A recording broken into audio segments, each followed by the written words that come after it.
আসসালামু আলাইকুম। আজকের ভিডিওতে আমরা দেখব কিভাবে ওয়ার্ডপ্রেস ই-কমার্স ওয়েবসাইটে একটা ডিজিটাল প্রোডাক্ট আপলোড করতে হয়। ডিজিটাল প্রোডাক্ট কি? আমরা সবাই জানি। যেমন আপনি যদি আপনার ই-কমার্স ওয়েবসাইটে ই-বুক সেল করতে চান, পিডিএফ, তারপরে আপনার ডিজিটাল কোনো প্রোডাক্ট যেমন ইমেজ, তারপরে কোনো জিপ ফাইল মানে জিপ ফাইল বলতে আপনাদের আমি যদি দেখাই, এটা হচ্ছে siteco.com। সো এটা একটা হচ্ছে ডিজিটাল প্রোডাক্ট। সো ডেন্ডি পেজ এই প্রোডাক্টটা হচ্ছে একটা landing page Jason file template. কেউ যদি এই প্রোডাক্টটা কেনে তাহলে জাস্ট ওয়ান ক্লিকের মধ্যে ইম্পোর্ট করে এই টেমপ্লেটটা তারা ইউজ করতে পারবে। সো আমরা দেখব এই ধরনের কিভাবে আমি তো জাস্ট এই প্রোডাক্টটা দেখাবো। আপনারা এই ভিডিওটা দেখার পর যেকোনো ধরনের ডিজিটাল প্রোডাক্ট আপলোড করতে পারবেন ইনশাআল্লাহ। সো চলেন আমরা দেখি। সো এর জন্য অবশ্যই আমাদের ওয়ার্ডপ্রেস ড্যাশবোর্ডে আসতে হবে। আসার পর আমরা এখানে দেখব প্রোডাক্টস, এখানে হোভার করলে আমরা দেখতে পারবো add new product. Add new প্রোডাক্টে আমরা ক্লিক করব। তো অ্যাড নিউ প্রোডাক্টে ক্লিক করার পর এখানে আমরা প্রোডাক্টের নেম দেব। সো আমি প্রোডাক্টের নেমটা মনে করেন কপি করে নিয়ে আসলাম। তারপরে এখানে আমরা প্রোডাক্টের ডেসক্রিপশন দেব।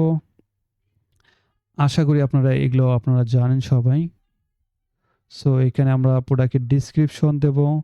তারপরে নিচে আমরা শর্ট ডেসক্রিপশন থাকলে দেব, লাইক মনে করেন আমাদের প্রোডাক্টের শর্ট ডেসক্রিপশন আছে, আমরা প্রোডাক্টের শর্ট ডেসক্রিপশন দেব। তারপরে আমরা যদি ডাইন সাইডে দেখি এখানে আমরা প্রোডাক্টের ইমেজ সেটআপ করতে পারবো। তো প্রোডাক্টের ইমেজ হচ্ছে এটা। সো চলেন সেটআপ করি। সেটআপ প্রোডাক্ট ইমেজ এখানে ক্লিক করার পর আমাদের প্রোডাক্টের ইমেজটা আমরা এখানে ধরাই দেব। সো এখানে ধরাই দিলাম। তারপরে সেট প্রোডাক্ট ইমেজ এখানে ধরাই দিলাম। সো এখানে দেখেন আপনাদের যদি প্রোডাক্ট গ্যালারি ইমেজ থাকে তাহলে এখানে জাস্ট আপনারা অ্যাড প্রোডাক্ট গ্যালারি ইমেজ এখানে জাস্ট ক্লিক করে আপনাদের প্রোডাক্ট গ্যালারি ইমেজগুলো ধরাই দেবেন।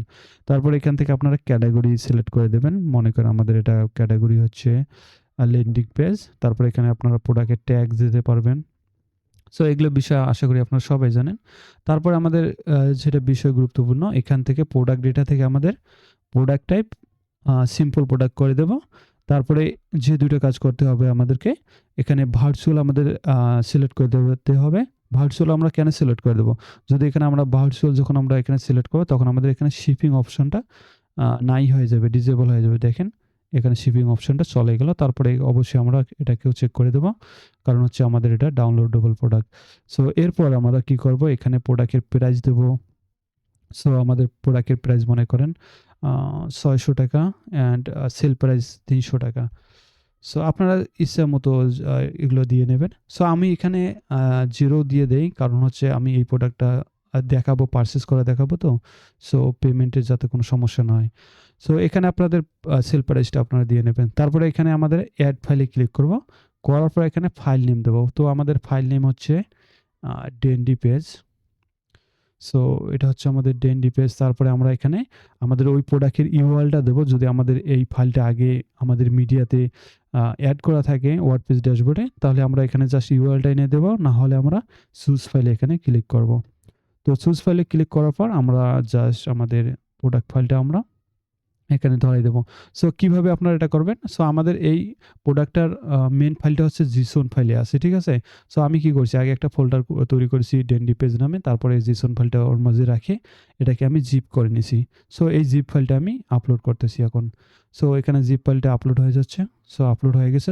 এবার আমরা ইনসাইড দ্য ইউআরএল এখানে ক্লিক করার পর দেখেন আমাদের এই প্রোডাক্টটা লিঙ্ক হয়ে গেছে। তারপরে আমরা যদি নিচে দেখি, দেখেন এখানে ডাউনলোড লিমিট। সো এখানে আপনি চাইলে ডাউনলোড লিমিট দিতে পারেন। এটা হচ্ছে আমাদের ডিজিটাল প্রোডাক্ট যে কিনবে। সো আপনি যদি এখানে মনে করেন 5 দিয়ে দেন, এর মানে হচ্ছে যে প্রোডাক্টটা কিনবে সে যদি 5 বার ডাউনলোড করে, তারপরে যদি 6 বারে ডাউনলোড করতে চায় তাহলে সে কিন্তু পারবে না। এখানে আপনি লিমিট করে দিলেন, মানে যদি এখানে 2 দিয়ে দেন, 2 বারের বেশি সে প্রোডাক্টটা ডাউনলোড করতে পারবে না। সো এখানে আপনি চাইলে লিমিট করে দিতে পারবেন। তারপর ডাউনলোড এক্সপায়ার মনে করেন কতদিন পর্যন্ত সে, মনে করেন আপনি যদি প্রোডাক্টটা চান, মনে করেন 30 দিন দেন, এখানে 30 দেন, তাহলে এর মানে হচ্ছে এই প্রোডাক্টটা 30 দিন পর্যন্ত যখন সে কিনবে 1 মাস পর্যন্ত সে ডাউনলোড করতে পারবে। 1 মাস পর এই লিঙ্কটা মানে সে আর প্রোডাক্টটা ডাউনলোড করতে পারবে না। আপনি চাইলে এটাকে মানে আনলিমিটেড মনে করেন যতদিন লাইফ টাইম দিতে পারবেন। সো এটা হচ্ছে এই বিষয়। তারপরে আরেকটা বিষয় হচ্ছে ইনভেন্টরিতে আমরা আসবো। ইনভেন্টরিতে আসার পর এখানে অবশ্যই সোল ইন্ডিভিজুয়াল এটা এখানে আমরা চেক করে দেব। এর মানে হচ্ছে একজন কাস্টমার একবারে একটা কোয়ান্টিটির উপর কিনতে পারবে না। আর ডিজিটাল প্রোডাক্টে এটা ম্যান্ডেটরি। মনে করেন ডিজিটাল প্রোডাক্ট আপনি যদি আপলোড করেন অবশ্যই এখানে এসে ইনভেন্টরিতে এসে আপনি কি করবেন এখানে এটাকে চেক করে দেবেন। কারণ হচ্ছে একজন কাস্টমার একটা কোয়ান্টিটি একবারেই কিনবে। তো এরপর আমাদের তেমন কিছুই কাজ নেই এখানে। আমাদের এরপর কাজ হচ্ছে পাবলিশ করা প্রোডাক্টটা। আরেকটা কাজ হচ্ছে আমরা যদি চাই এই ইউআরএলটাকে কাস্টমাইজ করতে পারি। সো মনে করেন আমি ইউআরএলটা একটু কাস্টমাইজ করে নিলাম। সো জাস্ট আমাদের প্রোডাক্টের নেমটা দিলাম ডেন্ডিং পেজ, ওকে করে দিলাম। সো এরপর আমাদের কি করতে হবে? পাবলিশ করতে হবে প্রোডাক্ট। সো এখানে পাবলিশে ক্লিক করলাম। পাবলিশে ক্লিক করার পর আমি যদি ভিউ প্রোডাক্টে যাই, সো এখানে ভিউ প্রোডাক্টে যাওয়ার পর এটা হচ্ছে আমাদের ডিজিটাল প্রোডাক্ট। একটু আগে আমরা আপলোড করলাম। এটা হচ্ছে ক্যাটাগরি, তার প্রোডাক্টের টাইটেল। সো এটা হচ্ছে আমাদের রেগুলার প্রাইস 600। সো আমাদের এখন 0 টাকা। সো চলেন এটাকে বাই করি। সো বাই করার জন্য আমাদের কি করতে হবে? বাই নাও বাটনে ক্লিক করলাম। সো সরাসরি আমাদের চেকআউট পেজে নিয়ে যাবে। সো চেকআউট পেজে নেওয়ার পর দেখেন এখানে আমাদের ক্যাশ অন শিপিং মেথডটা তো চালু হওয়ার কথা না। ক্যাশ অন ডেলিভারিও তো আসার কথা না। এটা আসলো কেন? ও এখানে দেখেন একটা ফিজিক্যাল প্রোডাক্ট আগে থেকে কার্ডে আমাদের অ্যাড করা ছিল। তো এই প্রোডাক্টটাকে আমরা কি করে দেব? রিমুভ করে দেব আমাদের কার্ড থেকে। সো ডিজিটাল প্রোডাক্টে কিন্তু শিপিং মেথড বা ক্যাশ অন ডেলিভারি এটা চালু হবে না। কারণ এটা হচ্ছে ডিজিটাল প্রোডাক্ট। সো দেখেন এখানে আমাদের রিমুভ করে দিলাম। তারপরে চেকআউটে আবার যাব। সো চেকআউটে যাওয়ার পর আমাদের এখানে দেখেন এগুলো চলে গেছে। সো এখানে জাস্ট আমাদের ইমেলটা দেখাচ্ছে। সো এখানে কাস্টমারের ডিটেইলস গুলো দেখাবে, বিলিং ডিটেইলসগুলো। তারপরে আমরা যদি এখানে প্লেস অর্ডারে ক্লিক করি, সো এখানে আমি লগইন করে আছি ওয়ার্ডপ্রেস ড্যাশবোর্ড, সে কারণে আমাকে এখানে তেমন ইনফরমেশন দেখাচ্ছে না। ঠিক আছে? কেউ যদি এখানে বিলিং অ্যাড্রেসে ক্লিক করে তো এখানে ডিটেইলস দেখতে পারবে।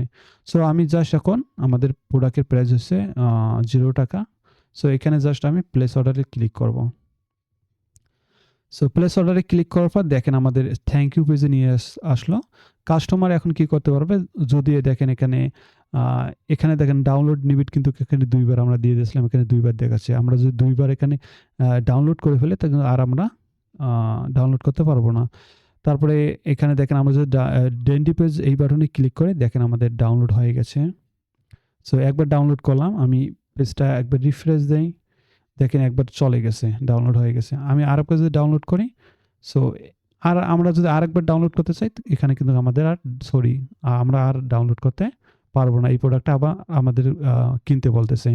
সো আমরা যদি আমাদের অ্যাকাউন্ট পেজে যাই, অ্যাকাউন্ট পেজে গেলেও কিন্তু আমরা এই প্রোডাক্টটা যে আমরা এখানে পারচেস করছিলাম এটাকে আমরা ড্যাশবোর্ড থেকে দেখতে পারবো। সো এইখানে দেখেন অর্ডারসে যদি আসে কাস্টমার, এখান থেকে যে প্রোডাক্টগুলো কাস্টমার অর্ডার করছিল এখান থেকে দেখতে পারবে ডাউনলোড। সো এখানে আর কোনো ডাউনলোডে কোনো প্রোডাক্ট নেই, কারণ হচ্ছে আমরা লিমিটটা ক্রস করে ফেলছি। আশা করি আপনারা বুঝতে পারছেন কীভাবে ওয়ার্ডপ্রেস ই-কমার্স ওয়েবসাইটে ডিজিটাল প্রোডাক্ট আপলোড করতে হয়। আরেকটা বিষয়, আপনার যদি এরকম একটা ই-কমার্স ওয়েবসাইট, এরকম না, আমি এক্স্যাক্টলি এই ই-কমার্স ওয়েবসাইটটা আমার নেক্সট ভিডিওতে আমি দেখাবো কীভাবে তৈরি করতে হয়। সো আপনারা যদি ইন্টারেস্ট থাকেন অবশ্যই আমাদের চ্যানেলটাকে সাবস্ক্রাইব করবেন। যখন আমি এই ভিডিওটা পাবলিশ করব 1-2 দিনের মধ্যে আপনার নোটিফিকেশন পেয়ে যাবেন। আর আপনারা যদি 1-2 মাস পরে দেখেন এই ভিডিওটা, তারা জাস্ট আমাদের ইউটিউব চ্যানেলটা চেক করবেন, করলেই ইনশাআল্লাহ আমাদের এই ভিডিওটা আমাদের চ্যানেলে পেয়ে যাবেন।